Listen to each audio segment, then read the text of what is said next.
guys, and welcome back to my YouTube channel. So in today's video we're going to be talking about 3 ways to eat for fat loss. Now there are obviously other ways, but these are the 3 main ways that I give my clients as a personal trainer and nutrition coach. And if you're undecided of how to go about eating, or your eating style, eating patterns for fat loss, then I'm going to talk through these 3 ways, and then you'll be able to decide which way fits best for you, your lifestyle, because there's obviously lots of different factors as to why you might like one style of eating or dieting more than another. So if you guys do enjoy the video, don't forget to give it a like, and do hit the subscribe button just below the video if you're not subscribed already. I appreciate all of your support, and if you've got any questions along the way as I talk through the video, just drop a comment below. So we're going to get straight into it with the first way that you can eat for fat loss. So the first way that you can eat for fat loss is having a meal plan. So having a meal plan means you've got all your week's meals planned out. So that can be breakfast, lunch, dinner, maybe 2 snacks or 1 snack. And it means that obviously when you go shopping, you buy exactly what you need for that meal plan, and that's it. But when making the meal plan, obviously the types of food that are on there and the amount of calories does need to be worked out, because for you to lose weight, you need to make sure that the foods that are on the meal plan are in a calorie deficit. So you can't make a meal plan, say, and got burgers and chips and McDonald's in your meal plan, because obviously you could do that. You can do a meal plan for weight gain, for maintenance, but obviously this is specifically for fat loss, so you've got to make sure that your meal plan is in a calorie deficit, so that the calories add up at the end of the day to being a deficit. And the only ways that you can go about this is either manually working that out yourself, so planning the meals out, the calories and macros, or getting a coach like someone like me to do it for you. That's what I do for some of my clients. I calculate how many calories they need to lose weight and then make a meal plan around that. So the reason that meal plans are good are for people that are really busy. I've got a couple of girls who have very busy jobs. They don't have time to think about what to eat. Maybe you're a mum, maybe you work 40, 50 hours a week in a job, and you just don't have time to think, what shall I eat? Like, how many calories do I need to be on? And you've got something printed out in front of you. You know exactly what you're going to have for the week. You can go to the shops, do one big bulk shop. And they're also really good for people who are on a budget, because you can make the meal plan, you know, low budget foods. For example, certain vegetables are cheaper, or certain cuts of meat or fish. So you can plan it out within your budget as well, which can be really, really useful for people. And it also requires like less organisation, because you can just have everything ready for the week. You could even do a bulk cooking on Sunday so that everything is ready for the week. So there's some of the positives.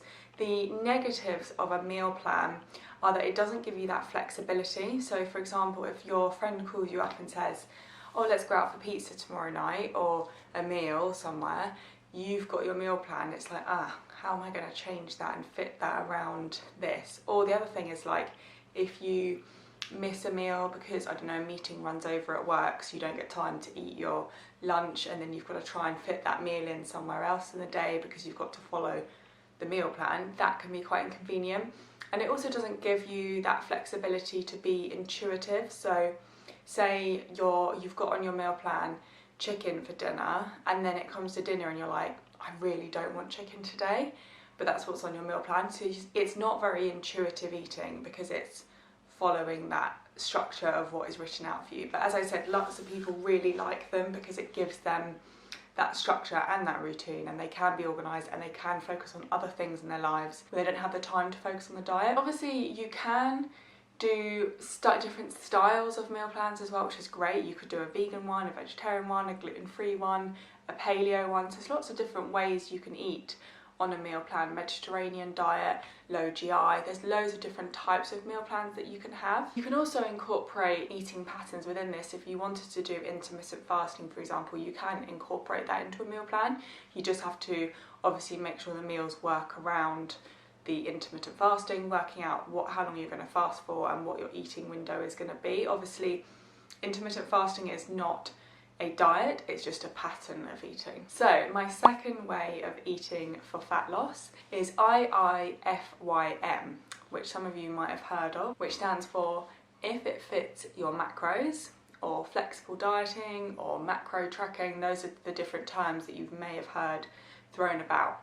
So what that means is you work out your BMR, which is your basal metabolic rate, how many calories you need just to survive, then your TDEE, your total daily energy expenditure, which is how many calories you need to maintain your weight on your exercise, your daily activity levels, all those sort of things. And then from that number you can work out a surplus or weight loss, so a deficit. And then once you've got those numbers, you work out your calories, proteins, carbs and fat for each day. So you do a macro split. Now macro splits can be high protein, high carb, low fat, or you could have high fat, high protein, low carb. There's lots of different macro splits depending on your goals. So with my girls, when they want to gain muscle, for example, but they need to be in a calorie deficit, I will make sure that their protein and carbs are higher to help them gain muscle. So there's lots of like different ways that you can split your macros as well. And then what people normally download is an app called myfitness. There are lots of other calorie tracking apps, but that's the main one. And then you track your calories and macros each day, putting them into the app and hitting your calories and macros each day. So at the end you should be hitting the amount that you need to lose weight. You don't just eat like whatever you want and hit random numbers each day. It has to be consistent each day. Now, why this works really well for people, and it is the most popular option when my clients work with me, is because it's so flexible. So for example, if you want some chocolate or some popcorn or to go out for that pizza with your friend, you can fit that into your macros and calories and just organise your other food around it, which means it's really flexible. Also, it is more intuitive in the sense, if you don't feel like chicken for dinner and you feel like pasta, you can have that. You just have to plan ahead like earlier in the day and just make sure it fits into your calories and macros. Obviously, it depends what food you've got in your fridge as well. And you can do macro tracking with a meal plan. You can do both, but obviously normally people do calorie tracking because it is more flexible. The downside is it is time consuming. For me, it's not too time consuming because I've done it for so many years, and a lot of foods do save into the app, but it can be time consuming if you're new to it. But I always say to people, do it the night before, so before you go to bed, put in all your meals for the next day, and then you don't even have to think about it, you just eat the food because it's all in there.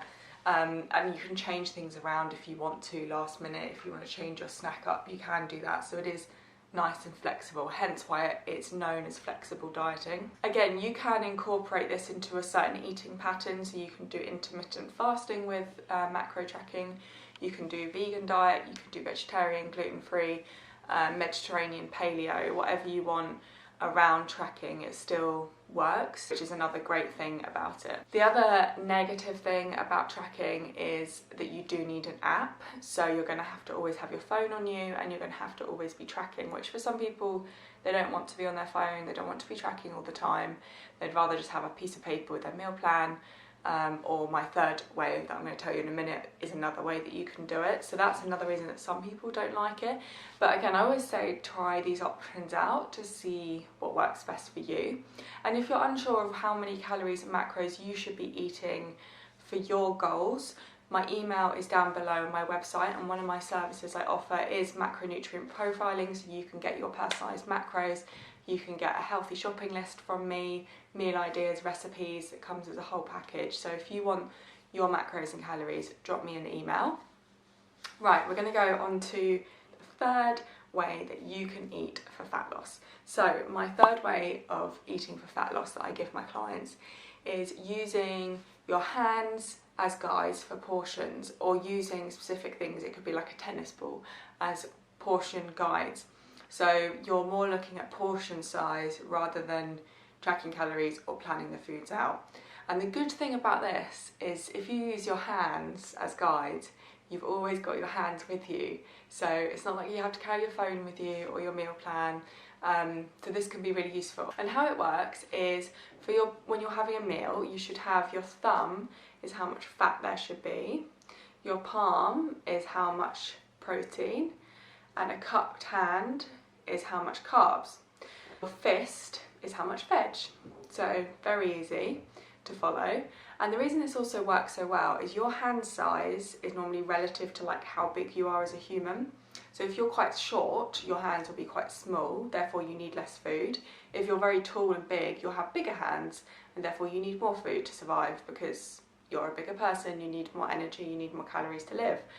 So that works really, really well. And the other thing, like I said, you always have your hands with you, so if you're on holiday or traveling, just use that as a guide. The other benefit of using your hands is you can fit this into other ways of eating. So you can do intermittent fasting with this quite easily, so you can eat for 8 hours, fast for 16, or you can do 14 and 10, or you can do 12 and 12. Like, there's lots of different ways of doing intermittent fasting, which is an eating pattern.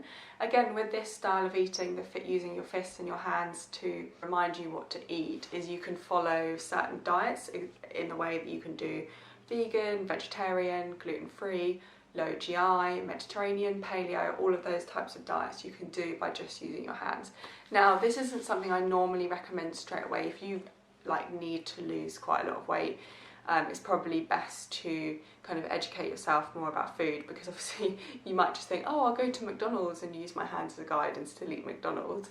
But I find this quite useful for my clients when they've, at the end of working with me, so when they've got to their goal weight and they just need to maintain their weight, I tell them to use this as a guide, because it can be really useful. But obviously if you're quite new to weight loss, this is probably not one I'd recommend. It is good though if you're, say you're doing your tracking, but then some days you don't want to track because you're so busy, you can use your hands as a guide. So those are my 3 ways of eating for fat loss. And with all of these ways, you still have to educate yourself on what to eat and the types of foods you should be eating. So healthy, nourishing, whole foods, not processed foods. You still need to be including those in your diet to have the best weight loss and sustained weight loss and feel the best in yourself. That is the most important, so staying away from lots of processed stuff. Even if it's low fat or low sugar, you should be looking more at whole foods to feel better, feel fuller and feel healthier.